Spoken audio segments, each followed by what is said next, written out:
Okay, so, sorry?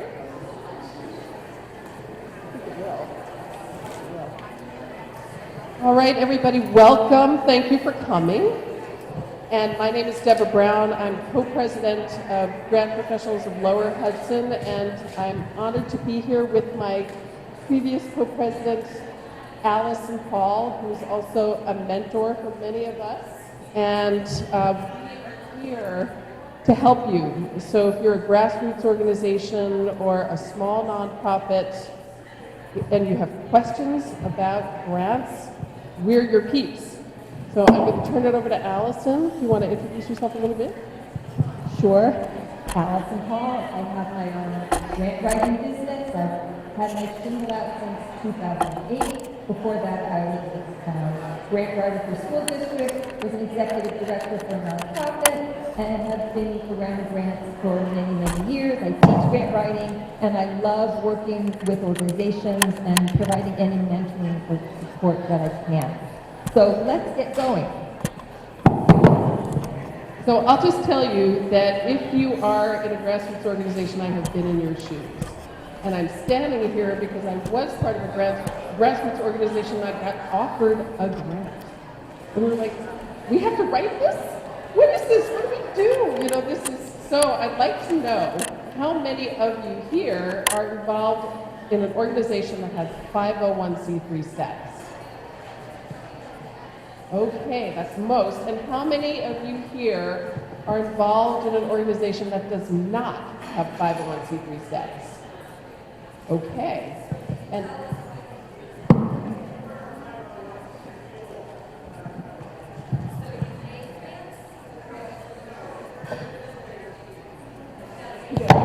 with the Women's Club of White Plains, and we're a 501c4 organization, which is considered a social fellowship organization versus a nonprofit. We have a nonprofit foundation associated with us, but the organization is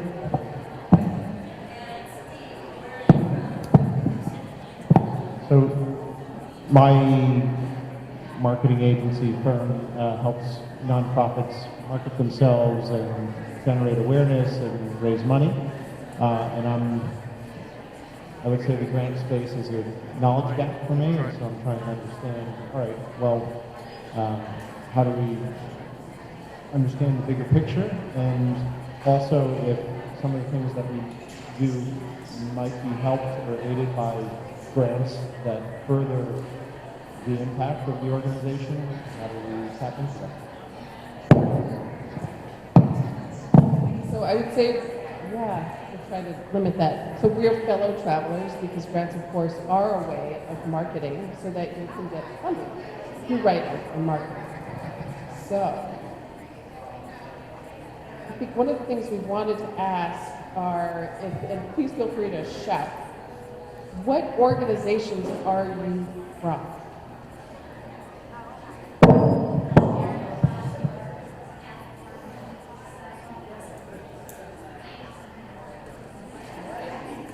Married old fathers and brothers and wants to learn how to write grants. Westchester Residential Opportunities.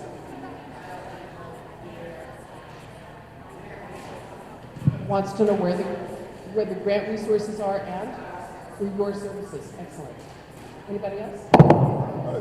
I'm a DJ from Young Coaches Program, Your Chef, and I just want to know where youth brand, children brand, youth sports and youth mentorship program, and just started in great business. We sort of hire people outside to do great wedding. For both of the city and because we work in the school district and do great wedding. So the both services do this great. So I'm here to just learn, work, and then see how I can translate that to my team and try to show you all the good that I see you guys information on just test my group and say, hey, I think this is something you can be part of, so I'm going to try that out.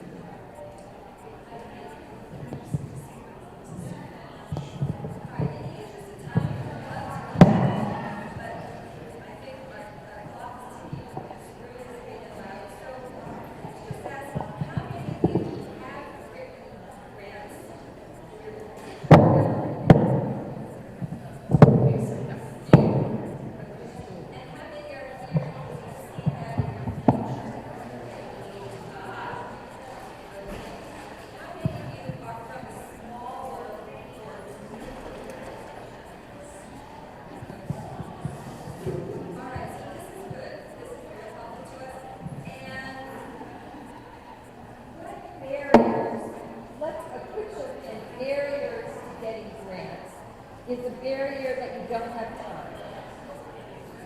It's a barrier that you don't know how to begin. It's a barrier that you don't like the way you write, you don't feel confident in writing. And what about you don't know where to find grant prospects? Any other big barriers that I haven't mentioned? Yes?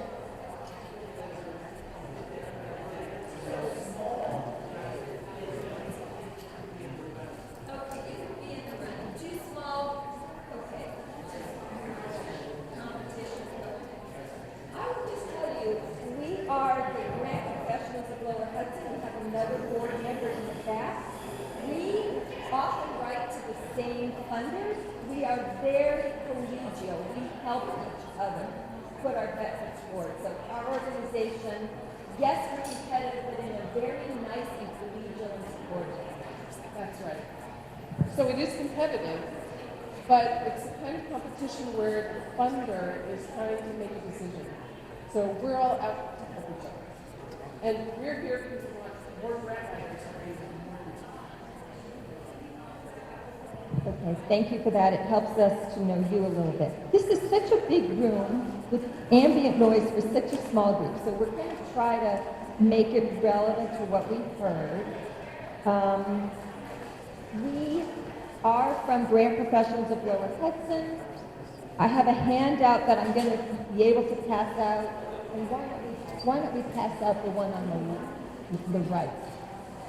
And you can kind of follow along to the core of our presentation, and then I have another handout I'll give as well. So what we thought we'd do today is quick and dirty, kind of go over the landscape of the grant writing world. Obviously, in a half an hour, we can't go too deep. So one thing I heard is I don't know where to get grants or how to find grants for youth or something. Before you write a grant, you have to know who you're writing it to, right? So like in any field, we have different skill sets and different tasks. So grant prospect research is what we call finding grants. Fancy word, grant prospect research. So we find the grants we're going to write. So the other day I went to a presentation by a company that was trying to sell one of my clients their grant subscription database. And this guy was from a subscription database I'd never heard of. And he said, oh, it's easy. Let's see, you're in, I'm not going to tell the field, you're in field X, let's say human services. Here's my grant database. Let's type in some keywords, people, human services, yada, yada. Oh, look, you can apply to all these because they fund this big organization in New York City that does that. So, how much do you want? $250,000? So why don't you just write a letter to them for $250,000? Good, isn't my company great? Guys, women, it does not work that way, okay? So what I came up with is my little my little cheat thing is is when you find grants, mind your P's and Q's, okay? So good fit is important. Let's say I had a size 10 foot and I'm trying to put it in a size 6 shoe. How's that going to work out? No, just picture that. So we don't want to waste your time applying for grants you're not going to get. You are not going to write Funder X, who only funds in New York City, a letter asking for $250,000 and get it. So let's just put that to bed. So we want to not waste your time writing grants to something you have no hope of getting. And he said be kind in there, didn't he, in his presentation? Be kind to the people reading grants. Don't waste their time, right?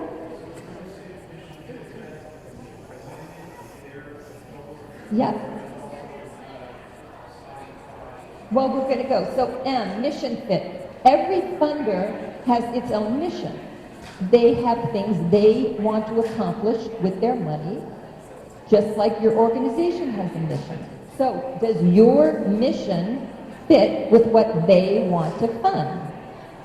And then go a little deeper. If they fund children, and you think, oh good, my organization serves children, but then look closely, they only fund preschool in New York City, and you're out here. That's not the right fit. So mission fit, their mission and your mission. I got ahead of myself. All right. Once we find out who they fund, because you have to find out where they've given grants before, and I can talk to you a little bit about how you do that. Do they give to new grantees?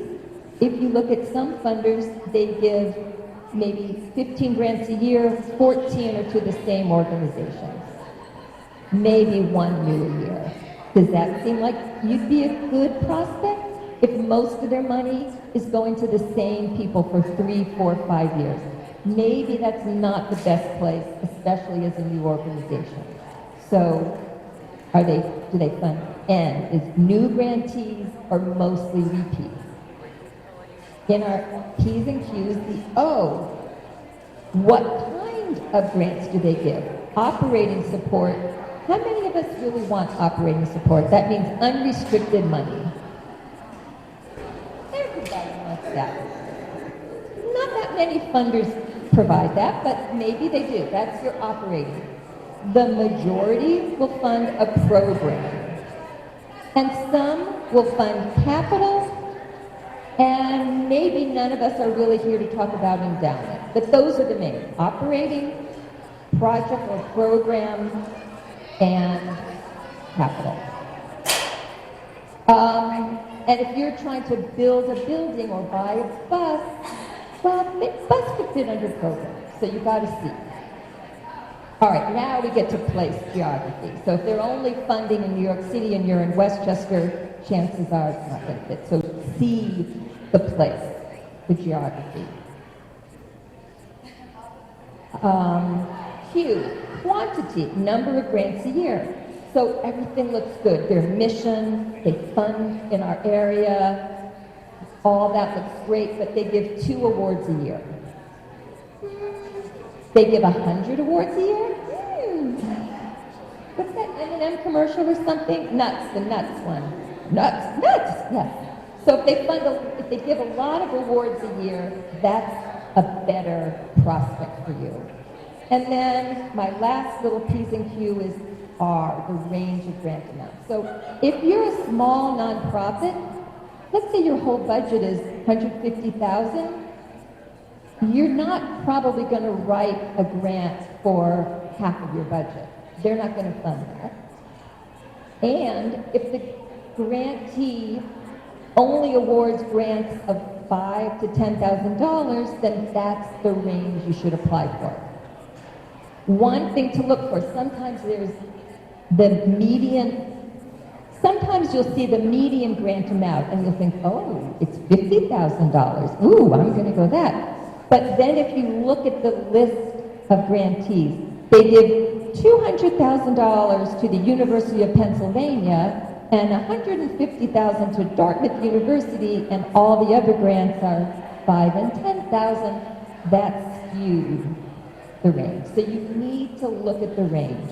So that's a really fast and quick look at grant prospect research, but I haven't told you anything about how to find the grant prospect. That is a whole course in and of itself. I'm doing a workshop for NPW, Nonprofit Westchester, on grant prospect research. It's a day workshop, May 9th.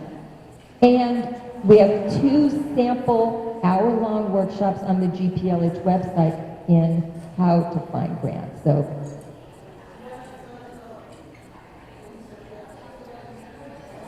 in our website, if you become a member of GPLH for a mere $100, you get access to all our past webinars. Well worth it.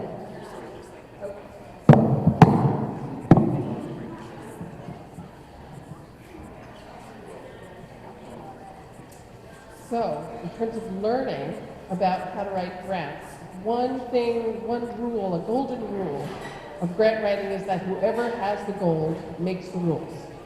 And you will find that each application, while it's different, there are certain things that are consistent. And we encourage you to go and take some kind of class or course or webinar to learn more about grant writing, because it really is like writing a small business plan with marketing and everything else in it in terms of telling your story. It's a thing.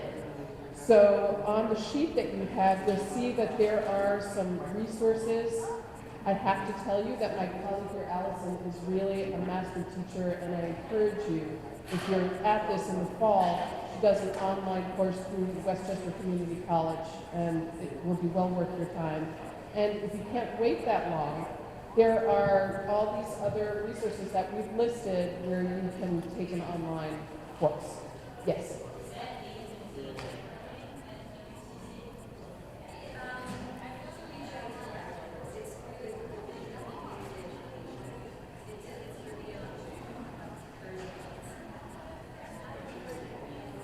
And I think, so I don't really have much more to say about that, except to keep educating yourself. And what Alison was talking about in terms of what the webinars that are available on GPLH, it's valuable to immerse yourself. So even if you take the course, just have a resource like us or Grant Professionals Association, just to immerse yourself and keep learning. It takes repetition, repeated exposure. All right, moving right along. AI. So I like those letters because my name is Alison and I have them in my name. So, feel an affinity. Anybody dip their toe into AI? Anybody frightened of the water? All right. Yeah, it's a little scary. So, however, especially if you're a smaller organization, if writing is not your strength point, it's a great tool. I think it can help provide equity and equalize the playing field a little bit. It takes a little time, a little practice, but you can go to ChatGPT for free, and you can enter prompts, and it spews something back in a matter of seconds. There's all kinds of prompts you can give it to help it along. AI is generative learning. It doesn't really know things. It pulls things from the internet, puts them together, and gives it back. So, have you heard of an AI hallucination? So, AI likes to make things up, and that's called hallucination. So if you get content back from AI, is it one and done and you can turn it in? You better look. It can make up data, it can make up stuff, and it's up to you to use that as a first draft, and then you can tweak it and make it fit your organization. Again, we could do an hour or 2 hour session just on using AI. I just want to encourage you, it won't fight, just like we don't fight, and I appreciate you coming closer. And it can save you time. Couple of key things though. The data goes out there unless you do a subscription service that might keep your data a little more shielded. So, are you going to put donor names in there when you enter your prompt? No, that's private. Are you going to put client names or client data? No. So that's common sense, right? If you've developed a program that's really proprietary, that you don't want to share with everybody and their uncle and 2-year-old niece, no matter how adorable she is, you're not going to put that kind of private information in there. But you can put prompts like, I want to write a letter of inquiry to the such and such foundation. Their mission is child care. I'm a child care organization and I need scholarship money. I'm looking for $50,000, $20,000 for scholarship money for low-income parents in 2 communities in Lower Westchester. And you know, you can put in a lot of detail. See what it spits out. The more you use it, the better you'll get a sense of what I can do. Yes, we have. So I just want to add that I've seen on, I think it's YouTube, they have some little videos on how to do a good prompt. Yes. That was really helpful. And the resource guide we gave you, there's one, Mardi, there's a couple of things with prompts and other things that can really help you. And GPLH did a webinar last September on using AI, and we include all the basics of it and what to be thinking of and some prompts as well. But yes, YouTube, there's a lot of resources out there to get going. So it can save you time, and it can help the small organization be more competitive. All right, so I work with, and I've read grants by a lot of smaller organizations. So just the other day, I was looking at a grant from an organization that did not have a board. Supposedly they had a 501c3, but they did not have a board. How do you think how favorably do you think we looked on that? No, that kind of immediately put it in the do not fund pile. So you want to have your ducks in a row before you apply for a grant. And so I put together this little worksheet, and I admit that it's an amalgamation of a lot that I've seen. We're not going to go over it, but this is great for you, for your organization to kind of go through, see what you have in place and what you need in place. That's the first part for your organization. Like, do you have a board? Does your board meet regularly? If not, maybe you better get that together before you apply for grant. And I've given you some links, like if you need to be registered with the Charities Bureau, if you're not, here's a link for how to do that. Finance, do you have a formal budget? I've worked with small organizations and I ask to see the budget and they say, what do you mean? So that doesn't inspire confidence, but actually it's intimidating for some organizations. How do you spend your money? Do you have a plan for how you're going to spend your money? Maybe you know you're going to pay someone this much and that much, but where are you getting the revenue? A budget is two things, revenue and expenses. If you know that, forgive me, but I've worked with small organizations that don't know that. A grant funder will look at your financials. Maybe you're small, you only file the postcard 990, but if you file a 990 or you have a reviewed statement with a lot of red flags, you can explain them, but the funder's going to query them. So just know that they're going to look not just at the words you write, but your finances. Yes, two questions. Let me go to this gentleman first. Yes, if you're big enough, an outside financial, an accountant, an outside reviewer. If you're really small, then you just file the postcard and you don't need that. Yeah.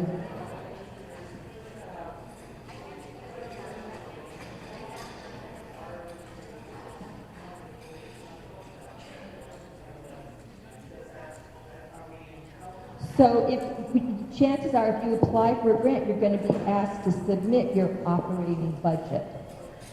So you should have that in mind and know your revenue goals and what expenses you're going to have for the year. So if you do monthly statements and you have a treasurer, I would think you could put together an organization budget that follows your fiscal year, be it calendar, July 1st, September 1st, whatever. But most grant funders want to see your organization budget as well as your project budget. Yes, sir.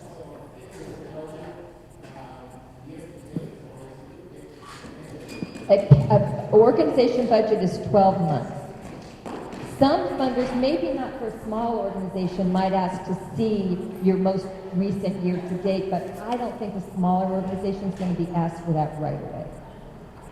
So we also have something on budgeting, a couple of sessions on budgeting in the GPLH resource website, yes.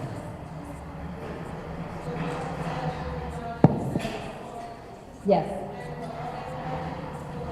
A program budget, let's say your organization has an operating budget of $150,000 and you do 3 programs. So your backpack program costs you $40,000 a year. Your, I don't know, vaccine awareness program costs you $20,000 a year. That's your project budget. You can always email me and find out more and ask me. All right. So I don't want to hog all the time. Programs. I was looking at a grant recently I was reviewing. They didn't have a program really. We work in the community and make it better. That is not compelling.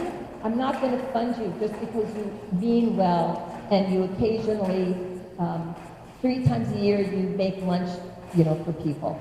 That's not a program. We can talk more about it, but you've got to do something compelling, filling a need, meeting a need, filling in the niche, and show how you're making an impact if you want my money.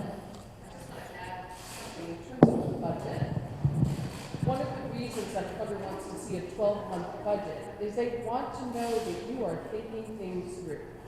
So that you know what you're doing this next 12 months. Who's going to do it? How much is it going to cost?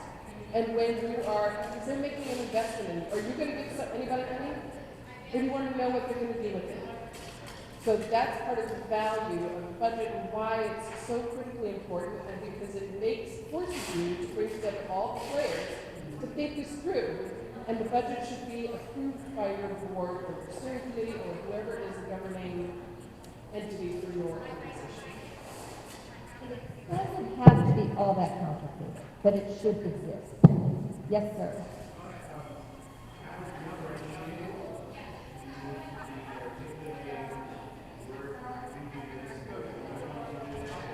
Oh, good. Good. You do. That's excellent. I'm glad you asked that. I am leery of anybody that says, we are the only ones that do such and such.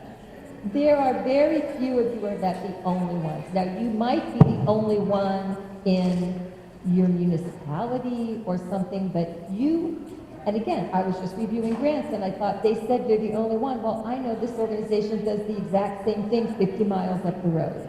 They didn't do their homework. They don't know the landscape. So you will look better and smarter if you say, we do this, we're distinguished or we are unique in this way, but we are aware of others that do similar work. We're different because we combine 3 programs to provide a comprehensive package. Or we do this in zip code 10606. Or we do this in White Plains. We are aware and knowledgeable about other people that do it elsewhere. That you look smarter. If you say we're the only ones, you look the opposite of smart. Does that help? Right, right. One grant I just reviewed said, yes, we're very like another organization, but they're a bigger national organization, and the demand for our services is such that there's room in the county for both of us. And they proved it. They had some data points to prove it. So that just makes you look smart. So don't think you're smart by saying we're the only ones.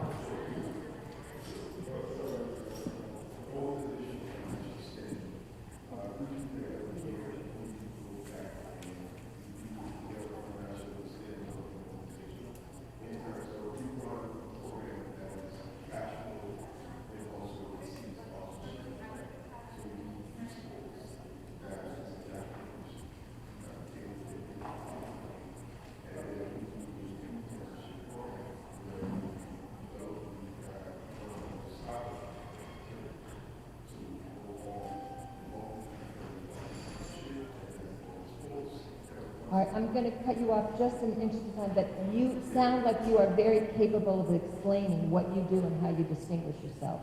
So that's really important. Oh.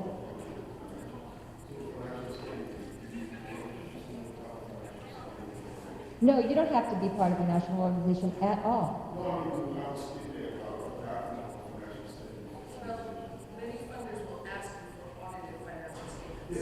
if you are big enough. Yeah, you may need that sometimes, many folks ask for it, not everyone. But what you just described in terms of having a revenue stream, that's really, will always stand in good stead. This is Alison really before. They don't want to be funding their entire budget unless there's some unique opportunity where they say, hey, what's your entire budget? Never happens. That's so that's good.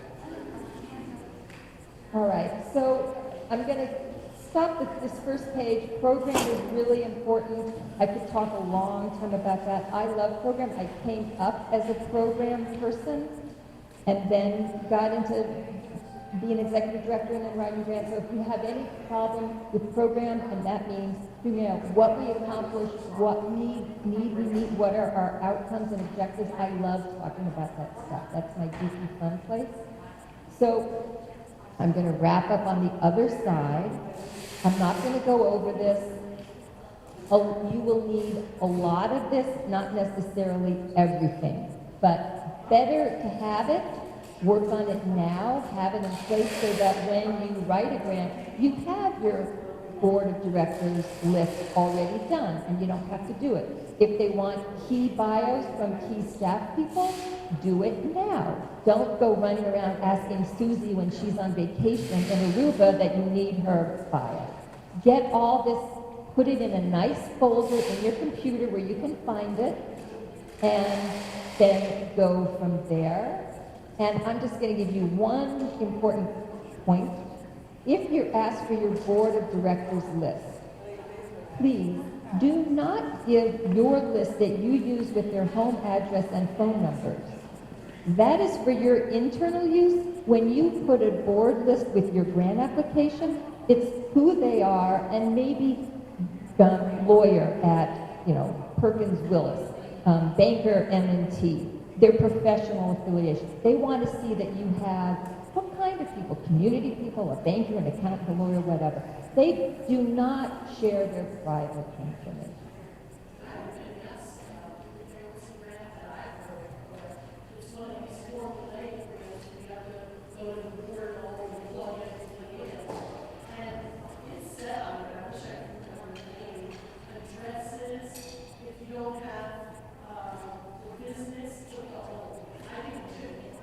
So if you look on 990s, it always has the well, it doesn't always. It often has the address of the accountant. So you could just put address of the organization, because I think that's an invasion of privacy. And I do know one organization that I shall not name that raided people, that raided their trustees and went after them.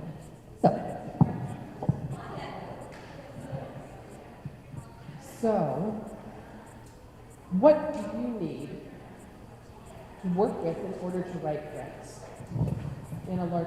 Everything that Alison is giving you on this list is panic avoidance.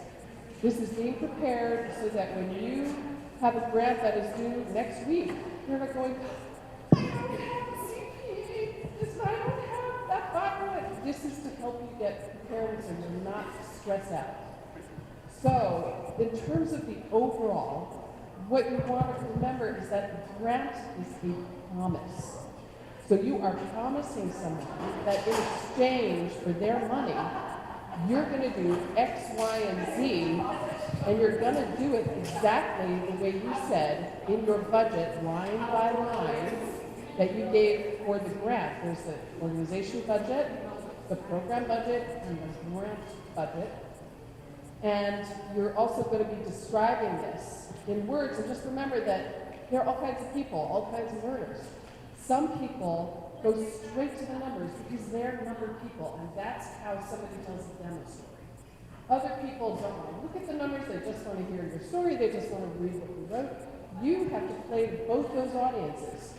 So bear that in mind, and just think about putting this together as kind of a combination of a very professional level story of what you're doing, what you're about, and a small business plan, because that is really what you're putting together here, a small business plan. And you want to tell them what you will be doing. What are you doing? Why is your organization doing this? How will it be done? Who will do it? For whom? With whom? How much will it cost to do it? How many people will benefit from it? Who are they? How will we measure impact? So these are some of the very broad strokes that pretty much every funder is going to ask you in their own individual way. This is a great synopsis of what you need to put in your grant. Those of you that have written grants, right, for who, what, where, so that's great. So now you've written your grant, you had a good fit, you turned in all the right documents, and you've got the money. Yes. Well, you also need systems in your organization. You need to track how you're spending that money because the funder's going to want to know, and you should too. You should know, have we spent it all? Do we have more left? So you're going to need some financial accounting system. Hopefully you have a treasurer on your board. You're not like this grant I reviewed the other day that had just the founder. And that treasurer hopefully will help you put in financial systems so you can track. We hired 5 arts educators to work over 10 weeks, and every time you pay that person, it goes into your system and you can track and see how your money's going. So you need financial systems. You're going to have to report. You need program systems. Just like Deborah just said, it's a promise. So if you said you're going to enroll 50 people in a workforce development job training program, you need to track how many people did we enroll, how many sessions did they attend, what were our outcomes, did they graduate, were they able to write a resume, were they able to get a job. You need a way to track your program so that you can measure success and report to your funder about that. And what else did I say? All right. Yeah, so there's maybe some of you know or met Tara Seeley, who is here with Westchester Community Foundation. She said to me a while ago, when she reads the report that you send in after you get the grant, she's looking for, this is what we did, this is how many people we served, and this is what we learned. And I wanted to share that with you because I've often written the reports, this is what we did, this is how many people we served, but she said, I want to know what you learned in doing the project because we don't know everything when we write the grant, and when you meet real people and you do it, maybe magic happens, maybe disaster happens, but she wants to hear as the funder, she's invested in you. She's now your, she hates the word partner. She's wanting you to succeed. She wants to hear how it went, and if it didn't go well, or if it did, what you learned, and how you're going to take that knowledge for when you do the program again. So I wanted to share that with you. Plus, funders love to hear a success story. They do marketing too. They broadcast who they give money to and what they do. You can go into many funders' websites and they'll have a spotlight on a grantee. Maybe that could be you. If you're spotlighted by a grantee, maybe that'll attract other funders. They'll think, ooh, these people know what they're doing. So keep in mind they might want a success story as well. The last really important thing that I want to say to you is, we write the grant, maybe you don't get it for a few months, maybe, things happen, itsy-bitsy things like a pandemic or something, and you can't deliver the program exactly the way you said. If things change, don't hide it under the rug. Tell the program officer, this is what happened. The person we hired to do the program left us. We're now searching, we're going to hire someone new, so we have a 3-month delay. Whatever it is, if the budget changes, if the program changes, don't hide it, communicate it. They might even have an idea, they might even have a resource that could help you. All right, just quickly, I've listed things, grant management tools. Let's say you've got more than one grant. Maybe you're just keeping a list in Excel. Maybe you're so successful you can't just keep it in Excel. And I just listed some places that might help you manage your grants, because you want to have a calendar you want to apply to in a timely way the next year. You have an interim report, a final report. You got to put it in a calendar so you can be responsible once you get the money. Okay, so where to go for help? Help! 1st and September 30th. And that's a scholarship for a year, and it's really for people who are experiencing some sort of financial distress, like lost their job, or whatever the circumstances. And I want to tell you that we're offering something good. We're offering 2 free consultations with Alison. Yeah, or you know what, there's not many people, if you have a question, if you would like to confer, I'm happy, just email me. There you go. Do please know that you attended this session so I know who you are, and I'm happy to email you or maybe have a conversation. I can be of help, guide you forward. I think it's on the other, it's on the top of this one. It's also right here, you got it. So I think we have just a little bit of time. And I just want to add, Nancy, with the fact that you mentioned this during the program, but we do have a program community impact grant out. Thank you. So either stop at our table or have cards that you want to call and answer the 5,000 less. And the beauty of those grants is you do not need a grant writer. They have made it so easy. It's like 5 questions. And it's general support eligible, right? So if you're looking for unrestricted money, this is a great opportunity. And students in the past playing it.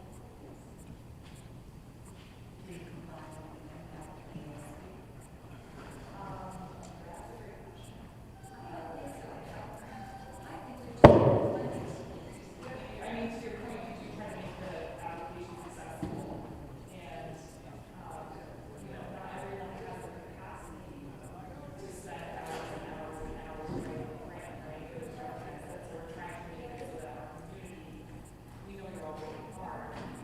Take what, our advisors here have said, but we want to make sure that we're meeting you right where you are, and to make the application as seamless for you as we can. So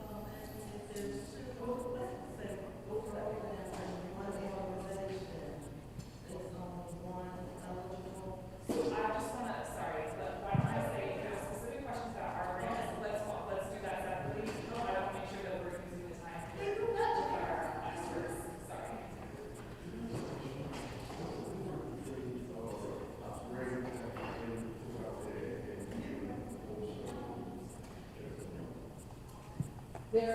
There is a difference. So one of the things that Alison mentioned before is an LOI. That stands for letter of inquiry. So sometimes you might see somebody and think, oh, I'd really like to get money from them. I think that we belong together. But they don't know me, I don't want to start a relationship. So this is like everything else, it's a people business. So the best thing to do is try to reach out and see if you can make a connection, personal connection, phone call, an email, something like that. But if it's a small family foundation or other entity where there's never anybody answering the phone, there's no address, anything like that, and you are willing to put in the time to sort of take that shot in the dark, then you can send them a letter of inquiry. And we want that to have those basic things that we talked about before. Just like if you're a journalist writing an article, who, what, where, when, why, how. You know, all those. Who are you? What are you doing? Why are you doing it? Who do you do it for? How much are you asking for? What do you know? All those specifics. So you can do that. But it's probably a better use of your time to really, really examine whether you're aligned with their priorities and to do the kind of research that Alison was talking about, that Alison will talk about in far greater detail at the NPW. Is that free?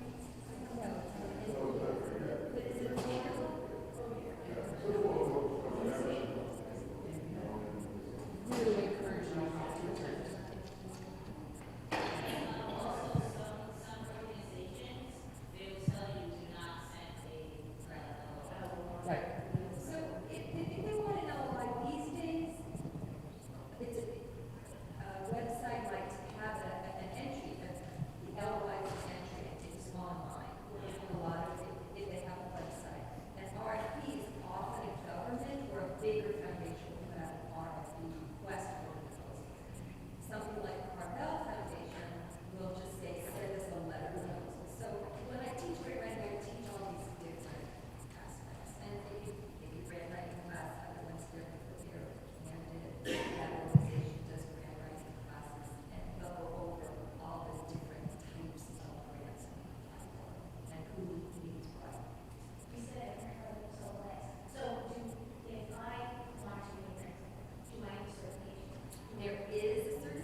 There are some for the state education department. I don't know about OCFS, but you would be so qualified.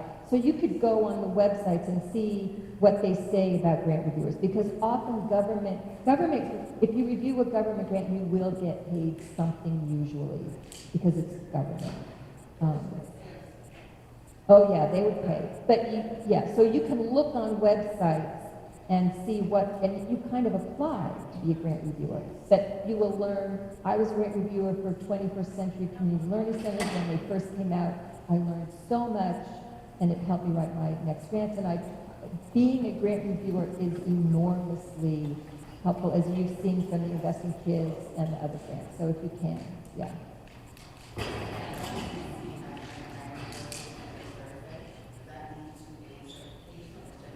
I teach a class 4 Thursday nights in October, just 4 sessions through WCC Community Education. It's not posted yet because it's in the fall. No, there's no certification. You know, I mean, if you really are going to make a career of it, I'd say go for the GPCI, the Grant Professional Certificate. If you it's part of your job, and you want to get better at it, the resources we've listed, my class is a good way to get broken in. Does that make sense? I mean, I don't think so. I mean, some, I'm sure you do.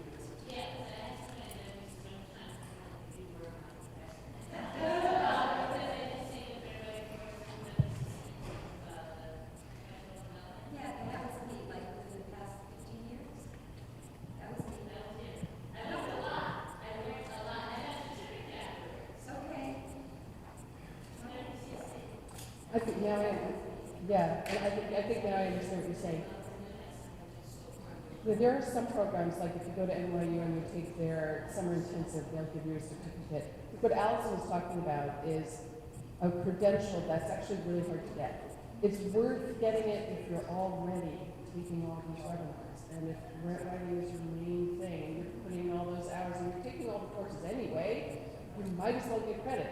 And GPLH has actually become a GPCI accredited organization, so that our webinars, if you're going for that credential, you count our webinars towards it. Right, continuing education units, yeah. 2 minutes. Anybody else have any? I appreciate you guys this, Yeah. Getting a sun tan.